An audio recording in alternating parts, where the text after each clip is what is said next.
Hello guys, welcome back to vibes. నా సామిర్ Ranga cinema అయితే సంక్రాంతిలో theatre లేకున్నా కానీ మొత్తానికైతే ఏదో విధంగా అవస్థల పడైతే రిలీజ్ చేశారు భయ్య. సో మొత్తానికి నా సామిర్ రంగా ట్రైలర్ చూసినప్పుడే అనుకున్నా ఖచ్చితంగా ఈ సినిమా అయితే హిట్ కొట్టబోతుంది, అందులో డౌట్ లేదు. సో మొత్తానికైతే రిలీజ్ అయిపోయింది, హిట్ కూడా కొట్టేసింది. ఎస్ భయ్య, నాగార్జున గారు, అల్లు నరేష్ గారు అండ్ రాజ్ తరుణ్ ఈ ముగ్గురు కాంబినేషన్ లో వచ్చిన ఈ సినిమా మాత్రం ఎలా ఉందో క్లియర్ కట్ గా first half, second half, positive, negative అన్ని మాడుకుందాం భయ్య. సో మొత్తానికైతే ఇప్పుడు సినిమా గురించి కథ గురించి చెప్పాలంటే సినిమా సింపుల్ స్టోరీ, అందులో ఏ హడావుడి ఉండదు. జస్ట్ ఈ ముగ్గురు ఫ్రెండ్షిప్స్, ముగ్గురు కలిపి బెస్ట్ ఫ్రెండ్స్ అనమాట.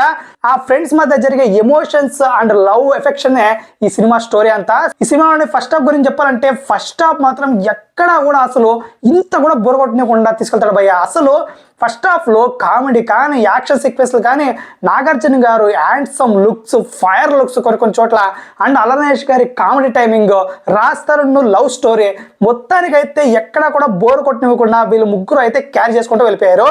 మెయిన్ గా నాగార్జున గారు అండ్ ఇంటర్వెల్ బ్యాంగ్ ఉంటుంది, కిరాక్ ఉంటుంది అనమాట అక్కడ మాత్రం. ఇక సెకండ్ హాఫ్ అంటే కొంచెం డల్నెస్ అనిపించింది భయ్య నాకైతే. ఎందుకంటే ఫస్ట్ హాఫ్ తో పోలిస్తే సెకండ్ హాఫ్ అంత అనిపించదు మనకి. సెకండ్ హాఫ్ బాగాలేదని కాదు, but pure emotion, only friendship గురించి, వాళ్ళకి వచ్చే సమస్యల గురించి ఎమోషన్స్ క్యారీ చేసుకుంటూ అలా త్రూ అవుట్ ఎండ్ వరకు వెళ్ళిపోతుంది అనమాట.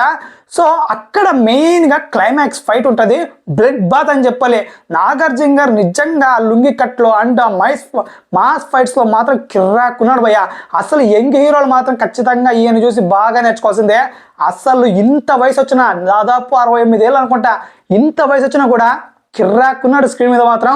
క్లైమాక్స్ లో అయితే మంచి ఫైట్ పెట్టి అందరినీ హ్యాపీగా బయట పంపిస్తాడు భయ్య. సో మొత్తానికైతే సినిమా మాత్రం ఎక్కడా కూడా బోర్ కొట్టివ్వకుండా ఎమోషన్స్తో, లవ్ స్టోరీస్తో, కామెడీతో అండ్ యాక్షన్ ప్యాక్డ్ ఫైట్స్తో అయితే దూసుకెళ్ళిపోతుంది సినిమా మాత్రం. ఈ సంక్రాంతి ఖచ్చితంగా హనుమాన్ తర్వాత నా సామిర్ రంగా అని చెప్తా నేనైతే. సో మీకేమనిపించింది గైస్ ఈ సినిమా గురించి? తప్పకుండా మన కామెంట్లో తెలియచేయండి and please subscribe to vibes.